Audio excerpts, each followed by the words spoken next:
ចាសូមគោរពជម្រាបសួរពុកម៉ែបងប្អូនប្រិយមិត្តទាំងអស់ជាទីគោរពចាគណៈនេះផងដែរនាងខ្ញុំមានព័ត៌មានថ្មីទៀតហើយចាដែលមានចំណងជើងថាពេលពលករចំណាក់ស្រុកធ្វើសំណង់នៅថៃកែវប្រែវាសនាខ្លាយជាបុគ្គលល្បីចាប្រិយមិត្តដែលនិយមលេងបណ្ដាញសង្គមពិតជាបានស្គាល់មកហើយពីឈ្មោះកែវអាយុ23ឆ្នាំដែលបច្ចុប្បន្នអ្នកណាក៏ហៅលោកថាជាតារា TikTok ដ៏មានឈ្មោះល្បីរន្ទឺទាំងក្នុងនិងក្រៅប្រទេសដែរជាពិសេសគឺនៅប្រទេសថៃបើយើងក្រឡេកទៅមើលជីវិតរបស់កែវមុននឹងក្លាយជាទីចាប់អារម្មណ៍របស់មនុស្សជាច្រើនហើយថែមទាំងមានឈ្មោះបោះសម្លេងនោះ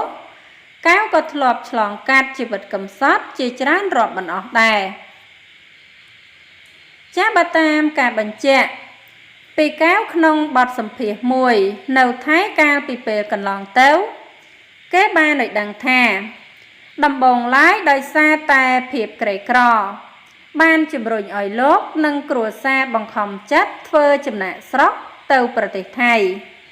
ដើម្បីរកលុយដោះបំណុលហើយគិតមកទល់នឹងពេលនេះគឺប្រហែល10ឆ្នាំជាងហើយ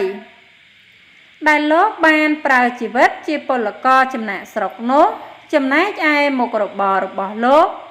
និងគ្រួសារធ្វើនៅក្នុងប្រទេសថៃនោះគឺជាកម្មករសំណង់លាបពណ៌ផ្ទះនិងរៀបឥដ្ឋផ្សេង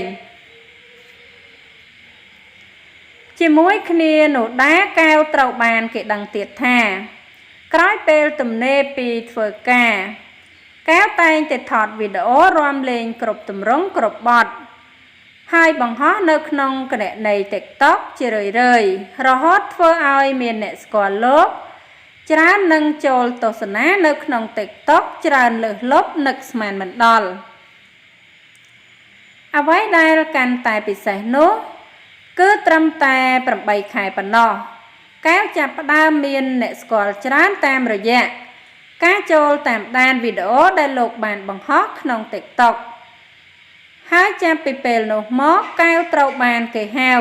ទៅចូលរួមនៅក្នុងកម្មវិធីផ្សេងនៅក្នុងប្រទេសថៃពេលនោះហើយដែលកែវចាប់ផ្ដើមផ្លាស់ប្ដូរវាសនាខ្លួនឯងបន្តិចម្ដងរហូតមានសប្តាហ៍ថ្ងៃនេះគួរបញ្ជាក់ផងដែរថាពេលនេះកែវមិនត្រឹមតែទទួលបានការអញ្ជើញចូលរួមនៅក្នុងប៉ុស្តិ៍ទូរទស្សន៍នោះទេតែកែវក៏បានផលិតចម្រៀងរួមក្រុមជាមួយនឹងជនជាតិថៃទៀតផងដែលមកទល់ពេលនេះបានចំនួន1បទរួចមកហើយដែរចាហើយអត្ថបទព័ត៌មានដែលនាងខ្ញុំជម្រាបជូនខាងលើនេះចាគឺមានតែប៉ុណ្ណឹងចាហើយក៏សូមអរគុណដល់ពុកម៉ែបងប្អូននិងប្រិយមិត្តទាំងអស់ចាដែលតែងតែតាមដាននិងគាំទ្រនៅ Channel របស់នាងខ្ញុំជារៀងរហូតមកចាសូមអរគុណសូមជម្រាបលា